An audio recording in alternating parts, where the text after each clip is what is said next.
Lucy Dobbins ran into the blizzard because freezing to death felt kinder than turning back.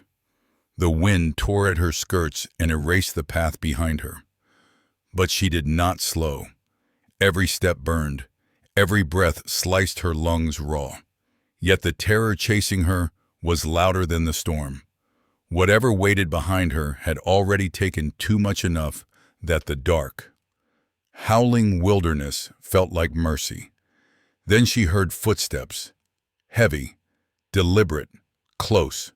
Lucy stumbled, spinning toward the sound, her heart hammering so violently she tasted blood.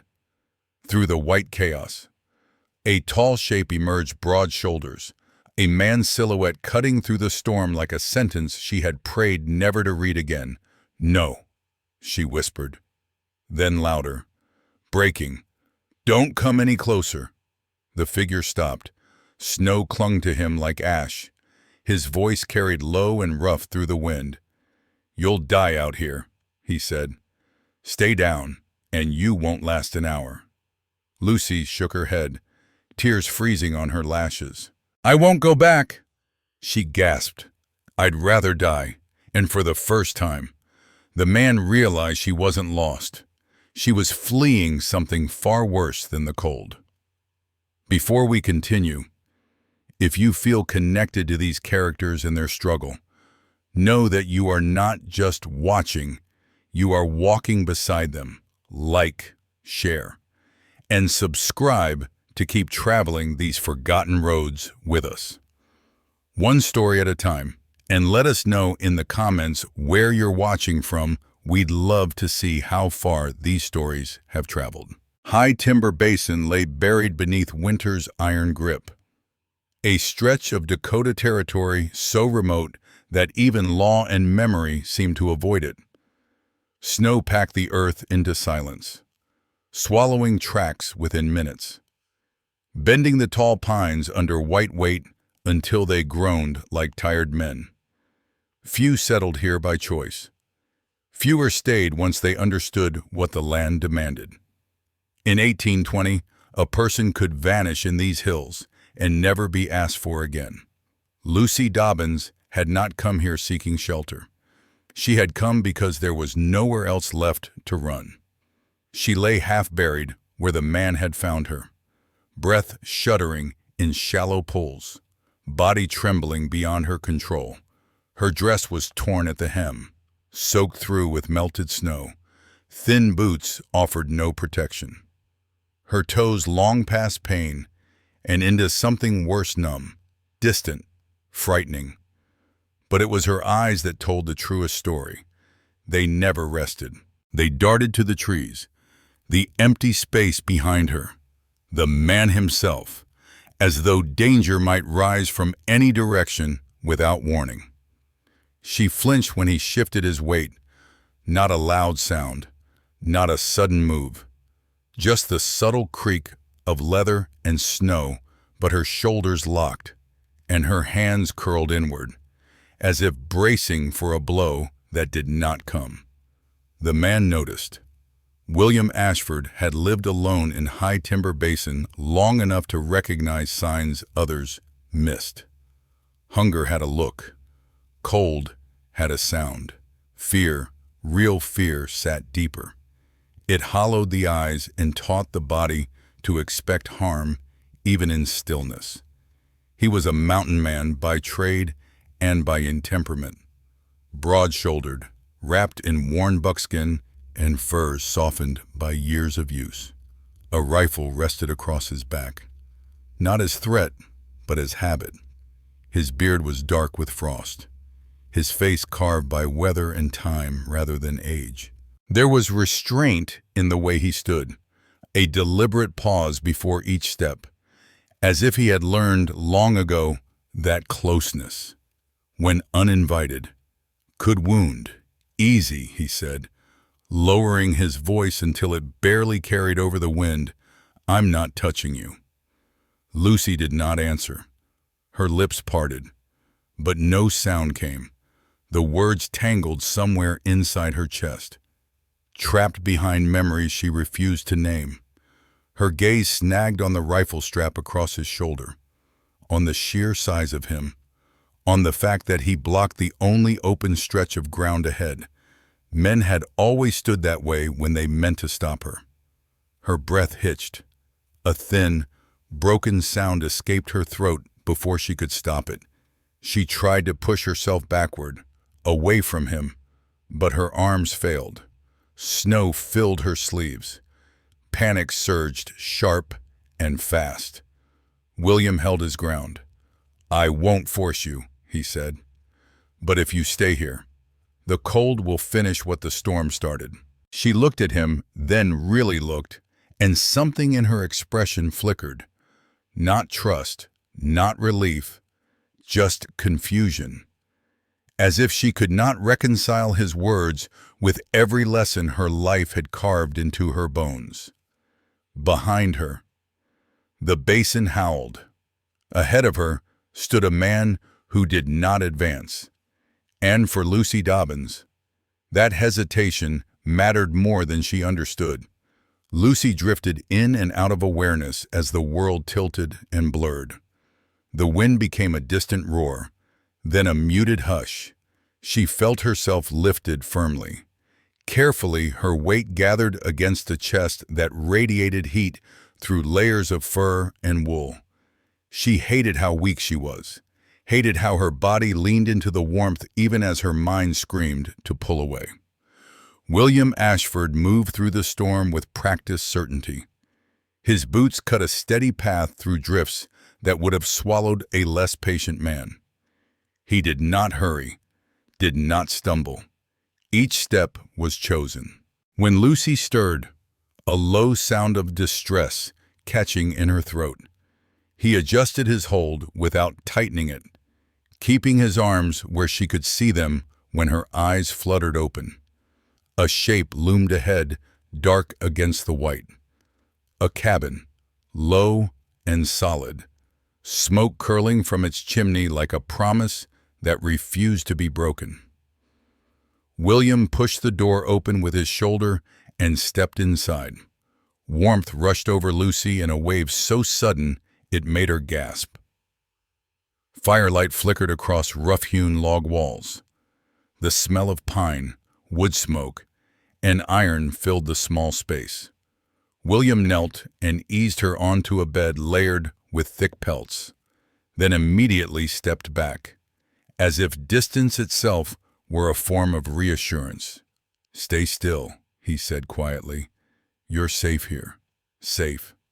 The word meant nothing to her, or too much. Lucy's body shook violently now, the cold releasing its grip in painful spasms.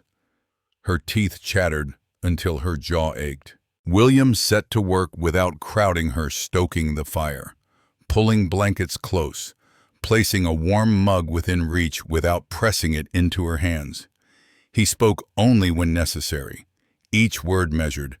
She watched him through a haze, tracking his movements the way a cornered animal tracks shadows. He never stood between her and the door, never raised his voice. When he crossed the room, he announced himself with a soft word first, giving her time to brace or relax as she chose. Exhaustion took her before fear could sharpen again. When Lucy woke, the fire had burned low but steady. Light crept through the cracks between logs, pale and thin. For a long moment she did not move. She listened. Wind brushed the walls. Wood popped in the hearth. Nothing else. Then she saw him. William sat near the fire, mending a torn glove with slow, deliberate stitches. His rifle leaned against the wall within reach, but his hands were occupied with something gentle, almost domestic. The sight unsettled her more than any threat might have. She shifted. The bed creaked. William looked up at once, not startled, not wary, just attentive. "You're awake," he said. Lucy tried to sit. The room pitched. Before she could fall, William crossed the space in 2 strides and caught her, not pulling her close, not pinning her, just steadying her shoulder until the dizziness passed. He withdrew immediately after. "You've been out near a day," he said. "Cold had you hard. A day." The word echoed. Time felt strange here, stretched thin by fear and snow. Lucy looked down at her hands. They were clean, wrapped loosely in cloth. Someone had tended them. Her throat tightened. Why, she whispered. William hesitated, as if choosing the simplest truth. "Because you needed it." He set a wooden bowl beside her. Steam rose from it. "Eat when you can. Small sips." She did, slowly. Each swallow warmed something that had been frozen too long.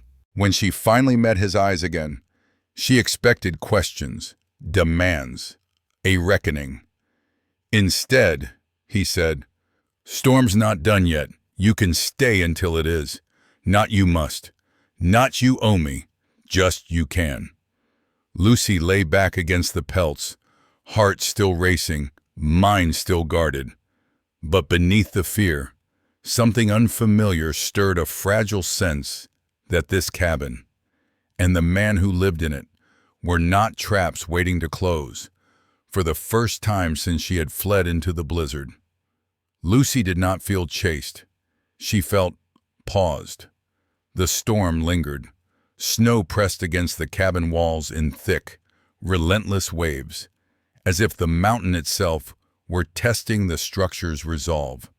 The wind howled through the trees, rattling the shutters and bending the pines until they groaned. Time lost its usual shape.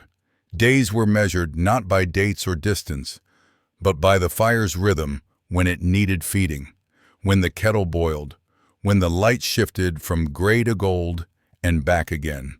Lucy stayed. At first, she stayed because her body would not carry her farther. Each morning she woke sore and unsteady, limbs heavy, as if the cold had settled deep into her bones and refused to leave. William noticed without comment. He adjusted his pace to hers, slowed his movements, left tasks unfinished rather than risk her pushing too far. He did not hover. That, more than anything, unsettled her. In the life she had fled, attention had always meant control. Every question carried a hook. Every kindness demanded repayment. Here, William's concern was quiet and contained, offered and then withdrawn if not accepted.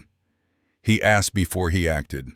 He waited for her to nod or shake her head or simply breathe easier. The first time he handed her a mug of hot water without touching her fingers. Lucy's eyes burned unexpectedly. She turned away so he would not see. She began to notice the cabin itself. Everything had a place. Tools hung neatly along the wall, cleaned after use. Jars of dried meat and berries lined a shelf, each labeled in a careful hand. A small stack of books sat near the bed, worn, reread, their spines softened by time. This was not the home of a careless man, nor a cruel one. It was the home of someone who lived alone, not because he wished to disappear, but because solitude had become familiar. On the third day, William opened a wooden chest near the foot of the bed. "I've something warmer," he said, keeping his back turned as he lifted folded fabric from inside. "If you want it." Lucy hesitated.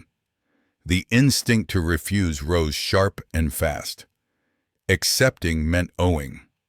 Owing meant danger. Then she saw the fabric.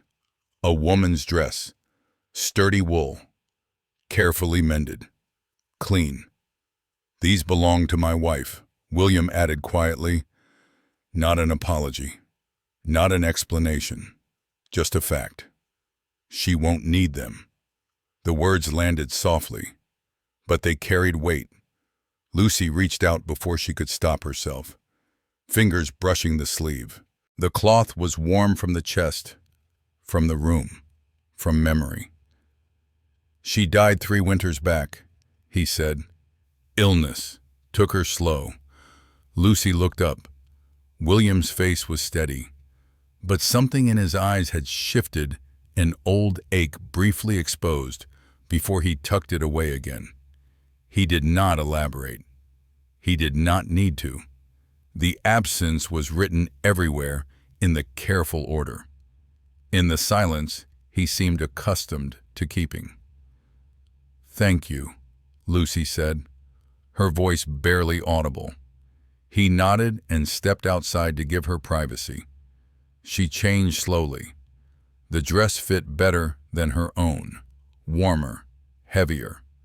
When she caught her reflection in a small, cracked mirror, she almost did not recognize herself. The woman staring back was bruised, exhausted, but alive, wrapped in someone else's past warmth. She felt the strangest pull, not jealousy, not guilt, but respect. Whoever Louisa Ashford had been, she had been loved. That realization stayed with Lucy long after William returned. They fell into a rhythm neither named. Lucy helped where she could, folding blankets, rinsing cups, mending a small tear in the borrowed dress with clumsy but determined stitches. William never corrected her, never took the work from her hands. When she tired, he let the task wait. When she insisted, he allowed it. At night, Lucy slept more deeply than she had in years. The cabin creaked and sighed around her, but no one shouted. No one staggered in drunk. No door slammed hard enough to make her flinch awake. Still, some nights the past clawed its way back. She dreamed of raised voices and broken promises, of cards slapped onto tables slick with spilled liquor, of laughter that turned sharp without warning. She woke once with a cry caught in her throat, heart racing, sweat cold on her skin. William was already awake. He sat near the fire, sharpening a knife. But when he heard the sound, he stopped at once. He did not rush to her. He did not speak. He simply waited, giving her space to realize where she was. Lucy pressed her hand to her chest. Breathing hard, "I'm sorry," she whispered, for what he asked. The question startled her. She had no answer that made sense outside her old life. She stopped, shaking her head. "Never mind." William nodded, accepting the boundary without pushing against it. "If you want water, it's there." She did. She drank, slowly. The tremor in her hands eased. Later, sitting near the fire as daylight faded, Lucy noticed the photographs again. She studied them longer this time. Louisa's face held a quiet strength, her smile unforced. William stood beside her in each image, a different man than the one before Lucy now, lighter, perhaps, but already marked by responsibility. "You loved her," Lucy said softly, surprising herself. William looked at the photographs, then back to the fire. "Still do." The honesty of it struck her harder than any declaration of affection might have. He did not speak of moving on. He did not frame his loss as something overcome. He carried it, the way one carried an old injury carefully, aware of its limits. Something in Lucy shifted. She began to speak, not all at once, not in neat order. Small truths slipped out between tasks and silences. That she came from a town where whispers mattered more than facts. That she had once believed marriage meant safety. That she no longer trusted her own judgment. William listened. He did not interrupt. He did not offer solutions. He did not say he understood if he did not. When she faltered, he let the quiet hold them both until she found her footing again. Outside, the storm continued its assault on High Timber Basin. Snow buried old tracks and laid new ones no one could follow. Inside the cabin, something fragile took root, not trust yet, not peace, but the possibility of both. Lucy did not know how long the storm would last. She only knew that, for the first time in a very long while, the days were not spent waiting for the next blow to fall.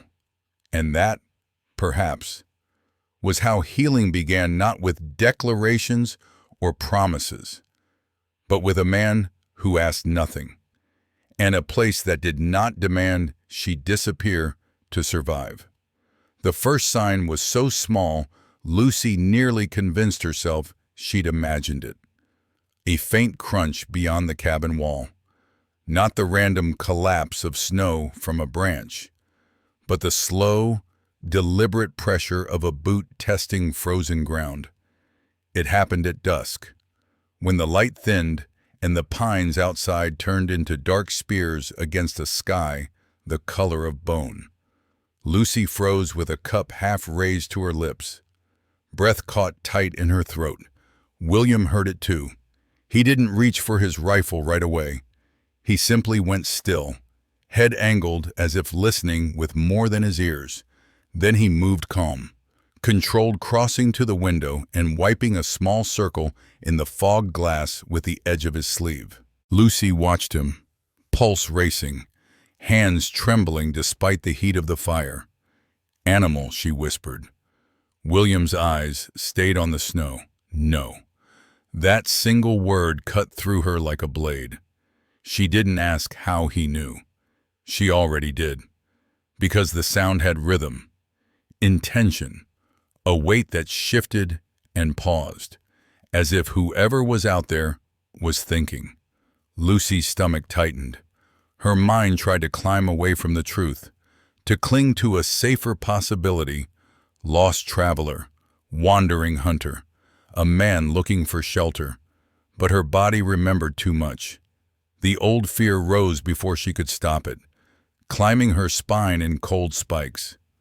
William stepped back from the window. "Stay near the fire," he said. And the fact that he phrased it as guidance rather than command mattered more than Lucy could admit.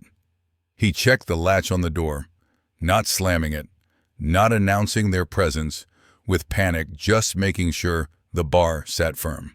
Then he returned to the hearth and fed the flames, building them higher, brighter, as if warmth itself could stand guard. Lucy tried to breathe. She tried to swallow. Her mouth was dry as ash. "I didn't mean," she started, but the words broke. William looked at her, not sharply, not accusingly. "You didn't bring anything," he said. Her eyes stung. "I brought trouble." He shook his head once. Trouble chooses its own feet. That night, Lucy did not sleep. She lay on the bed beneath Louisa's old blankets, staring at the dark ceiling beams as the fire's glow rose and fell like a slow heartbeat. William sat on his pallet near the hearth, rifle across his lap, shoulders squared but relaxed. The posture of a man who had learned to hold danger at a distance until it forced itself closer. Lucy watched him in stolen glances, ashamed of how comforted she felt by his presence. Comfort had always been dangerous in her world. It made you careless. It made you hopeful. It made the fall hurt worse, somewhere deep in the night. Another sound came, closer this time. A scrape, like frozen snow disturbed by a heel turning. Lucy's breath hitched. Her hands clutched the blanket so hard her fingers ached. William rose in silence. He moved to the window, peered out, then to the door. He didn't rush, didn't fumble. His calm was its own kind of violence against fear, steady, implacable, refusing to let panic set the terms. He lifted the latch a fraction, just enough to look through a crack. Cold air slipped in. The fire flickered. William closed the door again and set the bar across it. When he turned back, his face was unreadable, but his voice lowered further. "Tracks," he said. Lucy sat up, heart hammering. One person looks like it. Her blood ran cold. All her careful days in this cabin, all the small moments of steadiness she'd begun to trust, suddenly they felt thin as paper. "He found me," she whispered. William didn't contradict her. He didn't soothe her with empty certainty.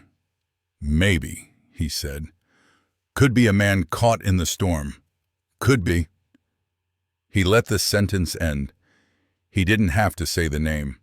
Lucy's mind supplied it with brutal clarity. Otis.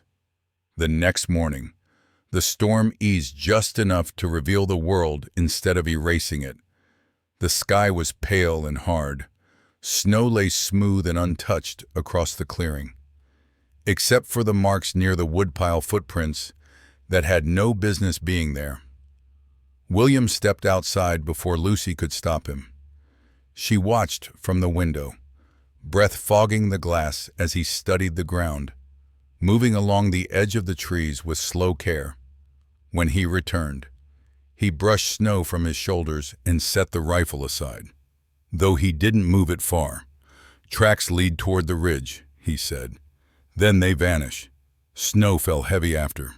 Lucy's legs felt weak beneath her. She gripped the table until her knuckles whitened. "He'll come back," she said, the certainty bitter on her tongue.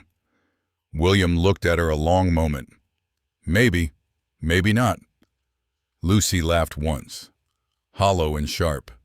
"He will." Because Otis didn't let go of what he thought belonged to him. The name finally surfaced between them later, when Lucy could no longer bear the weight of silence. They were sitting near the fire, a pot of stew simmering low. The smell should have been comforting, but Lucy's stomach churned. William sharpened a small hatchet, the rasp of metal against stone, steady and deliberate.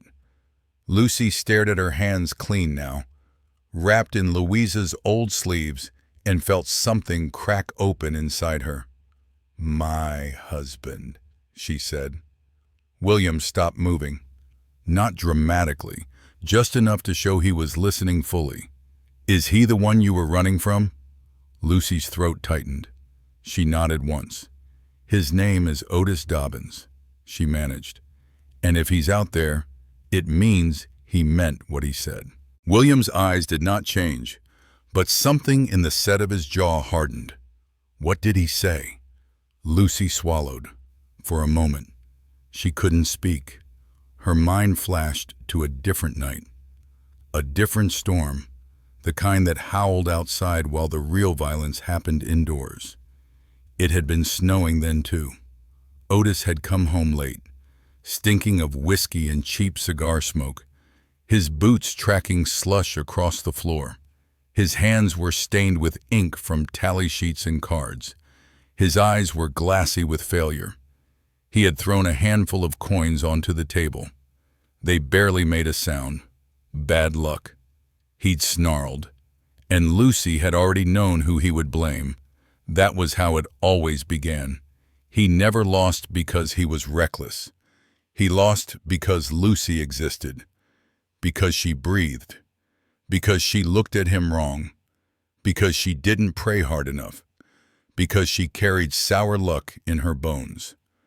Lucy had been pregnant then, not far along, but far enough to feel the ache and hope both. She had kept her hands on her belly when Otis paced the room like a caged animal, as if she could shield the life inside from his anger. He had ranted, voice rising. He had laughed once, ugly and brittle. Then he had hit her. Lucy's body remembered that night in flashes rather than scenes, her back striking the edge of a chair, the taste of blood in her mouth, the cold floor pressing against her cheek. She remembered curling around her belly like a shield. She remembered the pain that followed, deep and tearing, and the silence afterward that was somehow worse than his shouting. Later, when she'd woken weak and shaking, Otis had looked at her with disgust. "You couldn't even keep it," he'd said. "Useless." Not sorrow, not guilt, disgust. Lucy's voice trembled as she spoke, the words scraping their way out as if her throat hated them. He lost the baby, she said, then corrected herself because the truth mattered now. No, he did. He did that. William's hands stilled completely. The knife lay forgotten on his knee. He didn't speak. Lucy feared pity more than anger, but what she saw in his eyes wasn't pity. It was restraint, hard-won and dangerous. Lucy drew a shaky breath. And last week before I ran, he came home during a storm. He'd lost so much he couldn't even stand straight. Her fingers tightened around the hem of Louisa's sleeve. He said he was going to sell me. The fire popped. The sound felt like a gunshot in the quiet. William's voice was low. Sell you to who Lucy swallowed. Shame flooding her so fast it made her dizzy. To anyone, she whispered. Whoever paid. He said it would buy him another chance. Another hand, another role. Her eyes burned. He said he'd get rid of his bad luck. And in Otis's world, Lucy had always been the bad luck. William rose then, not abruptly, but with a weight that changed the air. He walked to the window and stared out into the white basin, as if imagining the kind of man who could speak such words and still consider himself a husband. Lucy's chest tightened with panic. She forced the next words out before fear could choke them. I can't stay, she said. If he's near, I won't bring that to your door. William turned slowly. You're not bringing anything, he said again, firmer this time. He is. Lucy shook her head, tears spilling despite her effort. You don't understand. He doesn't stop. Not when he wants something. Not when he's lost. William's gaze held hers. Then we don't give him what he wants. Lucy's breath caught. I don't want you hurt because of me. William's answer was quiet, but final. I've been hurt before. The words hung there simple, heavy. Lucy thought of the photographs, of Louisa's dress now wrapped around her shoulders. She thought of a man who had watched someone he loved fade away slowly and still found a way to keep living. Outside, the storm gathered itself again, wind rising like a warning, and somewhere beyond the trees, a set of footprints had proven that the past was not content to stay buried. Lucy stared into the fire, trembling, and understood the terrible truth she'd been trying not to face. Running had saved her life, but it had not ended the chase. The knock came just after midday, not loud, not desperate. 3 firm raps against the cabin door, measured, deliberate, as if the man on the other side expected to be answered. Lucy froze. The sound cut straight through her chest, sharper than any shout. Her body reacted before thought could catch up. Her shoulders drew inward. Her breath stalled. For a heartbeat, she was no longer in High Timber Basin, but back in a narrow room with bad light and worse promises. Listening for footsteps that always meant pain. William was already on his feet. He didn't reach for the rifle, not yet. He moved to stand slightly behind Lucy, not blocking her, not shielding her from sight, but close enough that she could feel the solid presence of him without being touched. The choice was intentional. He was there. But this was not his moment to speak. Another knock, louder this time. Lucy. A man's voice called through the thick wood, familiar, oily, too casual for the danger it carried. I know you're in there. Her name in his mouth made Lucy's skin crawl. Otis Dobbins stepped into view when William opened the door just enough to look out. He was thinner than Lucy remembered, his coat ill-fitting, boots worn nearly through. Snow clung to him, half melted, and his beard was untrimmed, his eyes bloodshot with the same restless hunger that had ruled him for years. But he smiled. There it was, the smile he used when he wanted something. When he believed charm could still do the work, his fists had failed to finish. "There you are," Otis said, peering past William's shoulder as if the cabin already belonged to him. "I told you running wouldn't help." Lucy's legs trembled, but she didn't step back. Otis's gaze slid to William then, assessing, measuring. He gave a crooked laugh. "Didn't mean to bother you. Friend, this is family business." William said nothing. That unsettled Otis more than anger would have. He turned his attention back to Lucy, lowering his voice, softening it into something that almost sounded kind. "You've made things harder than they needed to be," he said. "You scared me, taking off like that. In a storm, no less." "What were you thinking?" Lucy stared at him, heart pounding, the old instinct to apologize clawing its way up her throat. She swallowed it down. "I was thinking I didn't want to be sold," she said. The words came out quieter than she'd imagined, but they were clear. They did not break. Otis's smile faltered for just a moment before he recovered. "Now that was just talk. You know how I get when things go wrong. I was angry. You were serious," Lucy said. "You always are." His jaw tightened. "You don't understand how desperate things were." Lucy felt something shift inside her then. Not fear resolve, fragile, shaking, but real.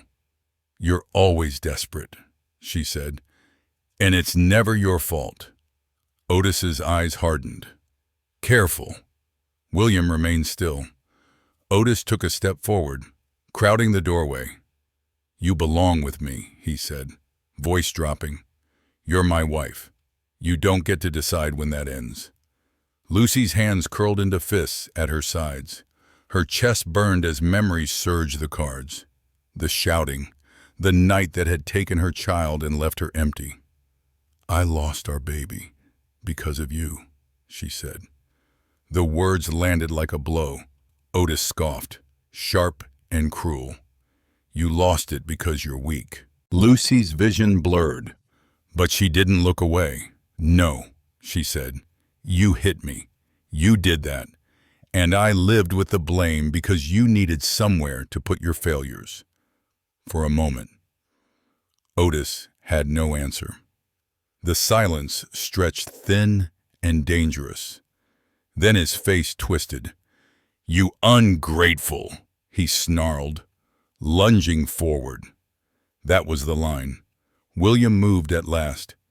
He stepped between them in a single, controlled motion, drawing the revolver from his belt with practiced ease. He didn't raise it. He didn't shout. He simply let the metal show, solid and undeniable, and fixed Otis with a look that carried no threat, only certainty. "This ends here," William said. Otis recoiled as if struck. His bravado crumpled under the weight of real consequence. He spat a curse, retreating into the snow, still shouting as he went threats, insults, promises he could not keep. But he did not return. When the door closed, Lucy stood shaking, breath coming in broken pulls.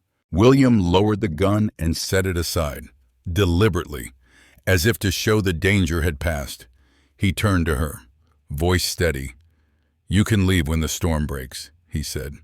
"When you're strong enough. I won't stop you." Lucy looked at him, at the man who had waited, who had trusted her to speak for herself. Outside, the wind began to die, and for the first time, Lucy realized she wasn't standing anymore because she was afraid to fall. She was standing because she chose to. The storm did not end all at once. It loosened its grip slowly, as if reluctant to release the basin. The wind softened first, then the snow thinned to a quiet fall that no longer struck the walls like fists. By morning, High Timber Basin lay hushed beneath a pale sky, the world scrubbed clean and strangely gentle. Lucy stood near the window, watching light settle over the clearing. Her body still ached, but it was a different ache now, one that spoke of healing rather than harm. Behind her, William moved through the cabin with the same steady care he always had, packing supplies, checking the door, preparing without assumption. When he spoke, his voice carried no urgency. "You're strong enough to travel once the pass clears," he said, "if you want to go." The words landed quietly, but their meaning was immense. Lucy turned to face him. For years, leaving had been the only way she knew how to survive. Leaving before anger turned into blows. Leaving before threats became action. Leaving before she disappeared entirely. Choice had never belonged to her only escape. Here, for the first time, no one was pushing her toward the door. "I know," she said. William nodded, accepting the answer without waiting for more. He turned back to his work, giving her space to think, to breathe, to decide without eyes on her back. Lucy looked around the cabin, at the fire that had not gone out once since she arrived, at the shelves kept in careful order, at the old photographs, Louisa's face calm and unafraid, her presence still woven into the walls. She touched the sleeve of the dress she wore, feeling its weight, its warmth, its history. This place did not demand she forget who she had been. It did not ask her to erase her pain to belong. She crossed the room slowly. "I don't want to leave," Lucy said. Her voice was steady, surprising them both. "Not because I'm afraid out there, but because I want to be here." William turned then, searching her face not for gratitude, not for obligation, but for certainty. "I want to stay," she continued. "I want to help. I want to care for someone who never tried to own me." Silence stretched between them, full but unstrained. William exhaled, something easing in his shoulders. "Then you stay," he said simply, "as long as you choose to." That night, the fire burned low and warm. Lucy moved through the cabin with quiet purpose, setting things right where she could, not because she owed it, but because she wanted to. William watched her once, then returned to his work, trusting the choice, without question, outside. The last of the storm drifted away into the trees. Inside the cabin, at High Timber Basin, two lives broken, cautious, and still healing settled into something new. Not a promise made aloud, not a future claimed too quickly, just a beginning. And for Lucy Dobbins, it was the first time staying felt like freedom.